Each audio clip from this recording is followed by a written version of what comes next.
Joe Biden believes that Donald Trump should not continue receiving intelligence briefings and is going to stop them. Joe Biden was interviewed on CBS Evening News on Friday. Norah O'Donnell asked him about this, and Joe Biden said he should stop getting the intelligence briefings.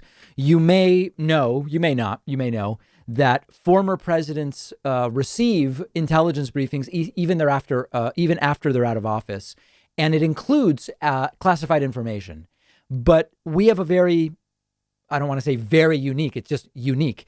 It's a unique situation in which Donald Trump continuing to receive these briefings may actually pose a national security risk. And Trump couldn't even be trusted with classified information as president. Of course, he can't be trusted with classified information back as a private citizen. And this is the first time that a former president is being cut out of briefings. And here is Joe Biden explaining why. Should former President Trump still receive intelligence briefings? I think not. Why not? Because of his erratic behavior unrelated to the insurrection. I mean, you've called him an existential threat. You've called him dangerous. You've called him reckless. Yeah, I have, and I believe it. What's your worst fear if he continues to get these intelligence briefings? I'd rather not speculate out loud. I just think that there is no need for him to have that intelligence briefing. What value is giving him an intelligence briefing? What impact does he have at all, other than the fact he might slip and say something? Joe Biden's absolutely correct. Donald Trump's intelligence briefings should have been cut off on the first day that he was out of office. Something nobody is saying but is relevant is the question of, is Trump even getting them? If he is he listening? If he's listening, does he remember or understand the content of them? And then what is he doing with that information?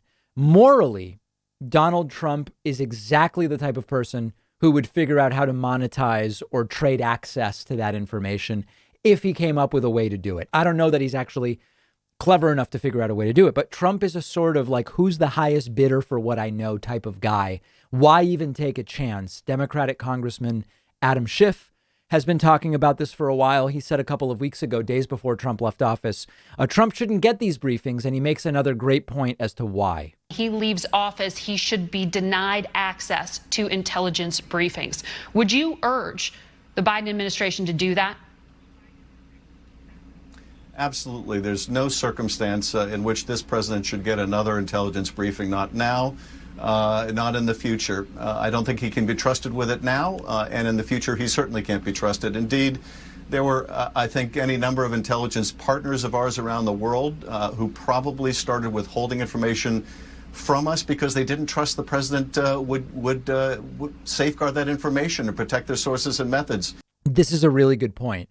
Aside from what Trump will do with the information, we know that during Trump's presidency, many of our allies were being more careful about what they told the United States for fear it would get to Trump and Trump would spill the beans.